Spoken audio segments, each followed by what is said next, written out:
Before we begin, viewer discretion is strongly advised. The following is for educational and entertainment purposes only. This is a verbatim federal courtroom testimony of the Sean Diddy Combs trial.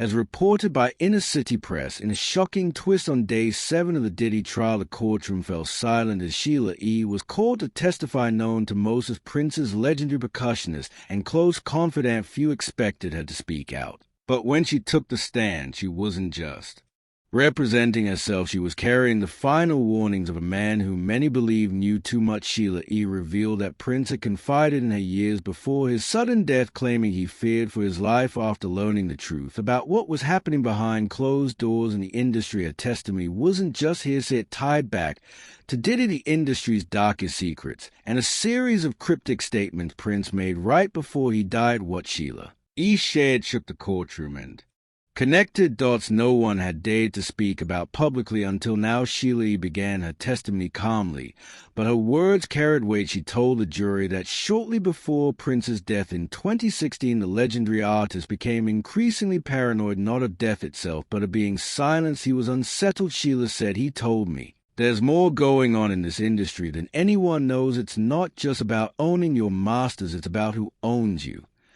According to Sheila, Prince believed the music industry had become a breeding ground for manipulation, exploitation, and even coercion. She recalled one specific late-night phone call where Prince told her, "There are people at the top playing God. If I speak too loud, they'll shut me down." Sheila revealed that he mentioned several names, but one in particular kept coming up: Sean Diddy Combs. Prince believed that Diddy was involved in deals that went far beyond music, and that he was protected by a powerful institution. He didn't say it out of jealousy, Sheila clarified. He said it because he had seen it firsthand. Sheila also said Prince warned her never to go to certain industry parties, specifically ones where Diddy would be in attendance. He said, "You don't want to be in that room. Things happen there that you can't unsee."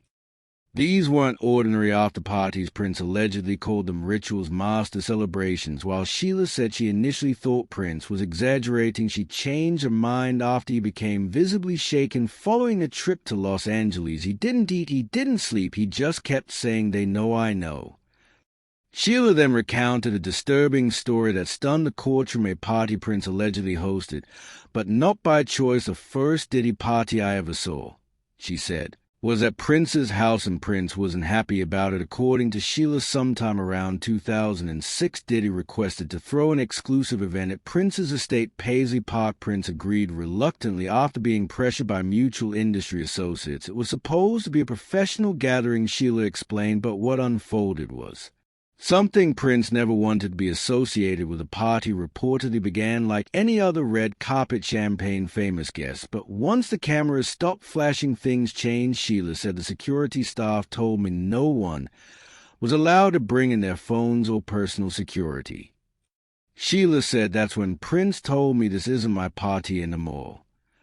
Inside, the energy shifted. Sheila described witnessing behavior she had never seen at Paisley Park, including suggestive performances, controlled substances being distributed, and an eerie absence of boundaries. And then there was a private section of the estate closed off to most of the guests. Only a handful were allowed, and she said, "Prince looked at me and said, 'That's where the real party is.'" Sheila didn't go beyond the door. The next morning, Prince reportedly told her, "That was the last time I let him into my home. Something dark came in with him." The prosecution asked if she believed Prince regretted allowing Diddy access to his world. "Absolutely." She said he felt like he'd opened a door that couldn't be closed, and after that night, everything changed. As the testimony continued, Sheila began weaving a narrative that stunned the courtroom. According to her, Prince believed that control in the music industry wasn't just financial, it was psychological. "He told me, they don't just want your hits, they want your silence, and if they can't buy it, they'll bury you." Sheila said Prince often spoke of NDAs, backroom deals, and secret meetings where careers were made or destroyed overnight. She connected this to what she'd heard about Diddy's alleged freak-off parties. Sheila testified that Prince believed those gatherings weren't just about pleasure, they were about power. He said, "They film everything, that's how they get you." According to Sheila, Prince described it as a system where people are groomed, filmed, and blackmailed, and if you don't comply, you vanish. Sheila also noted that around this time, Prince had started a full-scale legal and spiritual war against Warner Brother, the same company that was tied to both his contract disputes and Diddy's record label deal. He told me they were all connected to the same executives that shortchanging were the ones helping launch Diddy. She also said that Prince believed Diddy was allowed to rise because he played the game while Prince was punished for trying to own his own music, and speak out. The courtroom was silent as Sheila described one of Prince's final statements to her. He said, "When I go, don't let it be in vain. Remember what I told you, protect the truth even if it's ugly." Sheila E. told the jury that Prince confided in her about an entire network within the music industry, one built around surveillance. He said to record everything, and I mean everything. She testified according to Prince, many of the most elite parties he was once invited to were actually traps. He said people were led into rooms, offered substances, and then caught on camera, not knowing the footage would one day be used as leverage. Sheila mentioned that Prince felt the surveillance system was used to secure loyalty and silence, and did he? He said Diddy was one of the gatekeepers. Sheila said, referencing multiple conversations in which Prince described Diddy as someone who had crossed a line and now operated not as an artist, but as an enforcer. He wasn't just participating, Prince reportedly said. He was curating, controlling. Prince had grown increasingly disturbed by stories he'd heard from artists who escaped the bad boy ecosystem. According to Sheila, Prince would recount how they would vanish, spiral, or disappear from the charts. Overnight, he reportedly told her he believed some had been blackballed after refusing to engage in certain activities, or after trying to expose what really happened at these parties. But what truly unnerved Prince, according to Sheila, was the idea that the footage existed and was being stored or traded. He said, "This isn't just dirt, this is currency. They own you with it."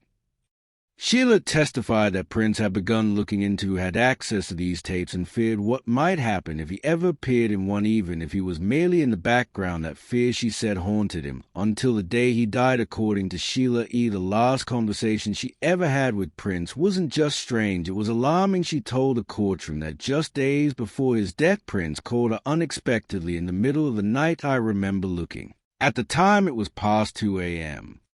She said he never called that late. Her voice tightened, and he sounded scared. He wasn't afraid of death, but that night he sounded afraid of people." Sheila testified that Prince spoke cryptically, but clearly. He said, "They are watching me, they want me quiet." She said he didn't say who they were, but that she already knew the system, the industry, the gatekeepers. He always warned her about. He told me he was going to speak out. She said he said there were plans. He'd already been talking to people about testifying in a federal case. He didn't say who's. A courtroom stirred at that moment. The prosecution asked her to clarify, did Prince say he will be testifying? She nodded yes, and when I asked what about, he said, "These parties, these artists, the tapes, they are not rumors, I've seen them." Sheila said he seemed especially disturbed by the involvement of men he once considered allies. He told me he went to a gathering and realized half the people in the room were there to collect secrets, not share music. Then came the quote that left the courtroom silent. He said, "If I go down, it'll be because I tried to save someone who didn't want saving." Sheila paused. "At the time, I thought he was talking about an artist, but now seeing all this, I think he was talking about Diddy." She recalled Prince's final words on that call, "Don't let them twist my legacy, and if something happens, remember this call, say it loud if I can't." The next morning, Sheila tried calling him back, no answer. A few days later, he was gone. "I didn't want to believe it," she said, "but now that I've seen what's come out about the abuse of parties of coercion, I think Prince was trying to warn the world, and they cut him off before he could." Sheila E.'s testimony continued into one of the most explosive sections of the day as the prosecution drew direct lines between Prince's suspicions and the federal charges facing Sean Diddy Combs. When asked if she believed Prince's warnings about surveillance, manipulation, and coercion were reflected in the case, she said, "Every single detail Cassie shared in this trial, Prince told me was happening years ago." She continued, "He told me artists were being filmed without consent, that these parties were fronts not just for drugs and power, but blackmail, that NDAs weren't protecting victims, they were silencing them." The jury listened closely as Sheila described a conversation where Prince reportedly referred to Diddy not as a producer or peer, but as a handler. She explained, he said Diddy knew everyone's weakness and knew how to use it. He didn't just want to control music, he wanted to control people. Prince allegedly feared the same fate would befall other artists who crossed him, And that's when Sheila brought up the coincidental collapses of several bad boy artist careers. He told me Mace total day 26 it wasn't just mismanagement, it was punishment. Then she told the court about the deal between Warner Brothers and Bad Boy, a partnership Prince reportedly said tied two devils together. Sheila testified he hated Warner for how they treated him, but when he found out they were bankrolling Diddy, he said it made sense, of course. He said they fund the machine, I escaped, but others never will. Prosecutors asked her why Prince hadn't gone public with any of this sooner. Sheila's voice cracked slightly. He was waiting, he said. He wanted to release the story with evidence, dates, names, contracts, but the week before he was supposed to meet with an investigative team, he died. And just like that, the silence of nearly a decade made sense in a whole new way. Sheila ended her testimony with a final quote from Prince: "What they do in the dark comes out in the music. Listen closer, you'll hear the pain." She turned to the jury. "Now you're hearing it in court. The courtroom lights seem harsher when Diddy's lead attorney, a seasoned litigator known for dismantling celebrity witnesses, rose for cross-examination. Until now, Sheila E's testimony had unfolded under the steady guidance of prosecutors, methodical, compassionate, reverent toward Prince's memory. The defense chose a different tactic: attack credibility, question motives, muddy timelines. First, they leaned into the 5-year period when Sheila and Prince reportedly had no contact, citing magazine interviews where each claimed the other had moved unmoved. The attorney began, "Isn't it true you and Prince had been estranged for nearly half a decade, that you publish a memoir? He felt betrayed, his privacy causing a rift." Sheila responded firmly, "We disagreed over the book's tone, but we reconnected. I have phone log, flight manifests, and handwritten notes from him dated January through April 2016. Prosecutors quickly entered those into evidence, forcing the defense to pivot. Next came insinuations of financial motive. The attorney noted that Prince's estate is still being litigated, then asked if Sheila hoped to strengthen her position as a potential beneficiary by inserting herself into a high-profile trial. The implication drew murmurs from the gallery. Sheila paused, looked directly at jurors, and said, "Prince and I resolved our creative disputes in 2015. He asked me to protect the truth, not chase dollars. My testimony risks my touring revenue and relationships. I'm here because he asked." Undeterred, defense counsel moved to technicality. Did Sheila personally witness Diddy recording blackmail tapes? Did she ever see contracts linking Warner executives to coercive NDAs? She admitted she did not, but reminded the jury her job wasn't to provide documents, but to share Prince's warnings. "If you want paperwork," she said, "ask the label archives. Prince told me exactly where to look." The prosecution seized on that, promising they would subpoena additional corporate records. Tension escalated when the defense challenged Sheila's recollection of Prince's final voicemail. After playing the 27th, a second down clip, Prince's voice barely audible, saying, "We aren't safe, watch the tapes."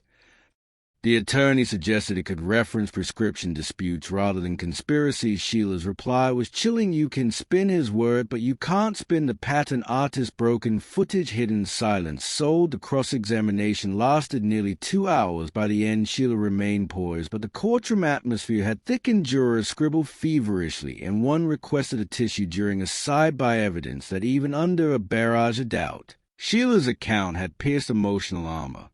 Diddy's legal team sat stone-faced. Their strategy had bruised Sheila's image but not shattered it, and in their attempt they inadvertently spotlighted one unspoken fear. If the documents Sheila hinted at truly exist, they could blow the case and perhaps the industry wide open. When court reconvened after lunch, prosecutors counterattacked with a carefully choreographed evidence dump. Records they claimed Prince intended to share before his death. First came a sealed envelope from Prince's personal attorney, opened in camera and then summarized for the jury. Inside were photocopies of 3 NDAs, one signed by a female vocalist describing a coerced private performance at a 2010 Hamptons party linked to Diddy's team, one signed by a male session guitarist referencing compromising footage recorded in Miami, and a third unsigned but drafted for a new coming rapper outlining hush money terms if he declined special appearances. The attorney's cover memo stated Prince had obtained these from a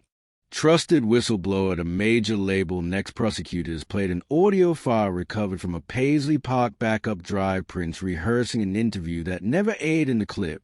He says they'll call it networking, but at harvesting young artists go in thinking it's a party, they leave owing a debt measured in silence. Jurors leaned forward, hearing the same cadence Sheila described, and a financial analyst took the stand to explain money trail Prince's team had mapped shell companies routing appearance fees to two boutique security firms staffed by ex-military contractors. The analysts linked those firms to private events matching the dates of Cass's alleged free calls and several gatherings listed in the NDA. The analysts testified that invoices were labeled venue lighting or VIP liaison, identical language Cassie said Diddy used when hiding escort expenses. Finally, prosecutors introduced hotel key card metadata. Subpoena from a luxury chain's archival server's logs showed Prince's passcode was reissued remotely at 3 a.m. on the night before his emergency plane landing the same hour. Sheila claimed he told her, "They're outside my door."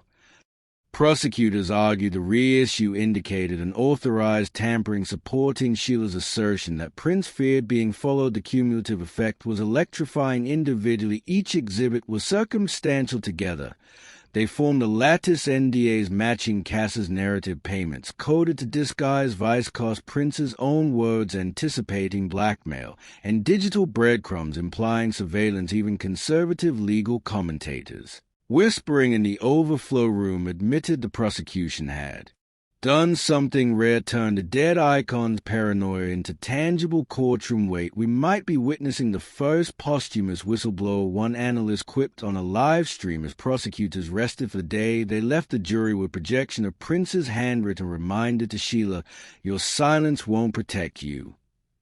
It hovered on the screen until the judge dismissed proceedings. The subtext was unmistakable. If the jury believed Prince foresaw everything Cassie endured, convicting Diddy would feel less like a verdict and more like fulfilling a prophecy. Word of Sheila E's testimony, and the evidence bomb rippled through the entertainment world. Before dusk, social feeds erupted. Veteran producers posted cryptic "told you so" emojis. Legacy journalists admitted they'd once dismissed Prince's warnings as eccentric ramblings. A global hashtag "Trust Paisley Prophecy" trended by evening music law firms, fielded frantic calls from labels wondering what unpublished NDAs might suddenly be subpoenaed next. Inside Bad Boy's Manhattan offices, insiders leaked that two senior executives took indefinite leave within an hour of the hotel key metadata, reveal an internal memo circulated at Warner Music instructing staff to preserve all historical documents pertinent to artist arrangement agreements,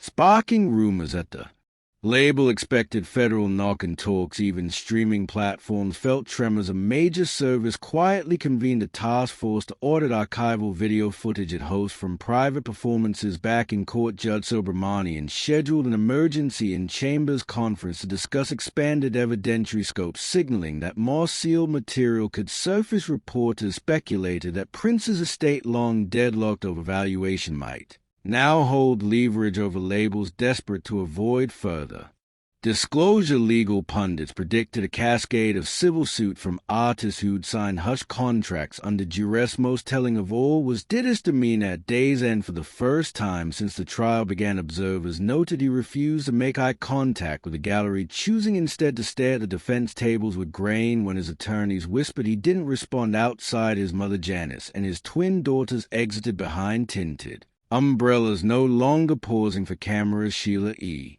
left through a side door, escorted by U.S. Marshals, precaution ordered after prosecutors disclosed anonymous threats on social media. She later released a brief statement. "I did what he asked. I protected the truth." A phone insider said hasn't stopped buzzing. Musicians thanking her, executives warning her, and fans pleading for more. And somewhere in the swirl, the meaning of Prince's final public message, "Just when you thought you were safe," landed with new resonance. The trial of Sean Combs had already been built as a reckoning for him personally. After Sheila's testimony, it looked more like a reckoning for an entire era of music industry powers. Court recess. A veteran court sketch artist summed it up best to a CNMIC: "I've seen fraud, rackets, blood money cases. I've never seen a ghost walk into a federal courtroom," and testified today Prince did whatever the jury ultimately decides about Diddy's guilt. The story can no longer be contained. Silence the commodity, Prince said. Labels valued most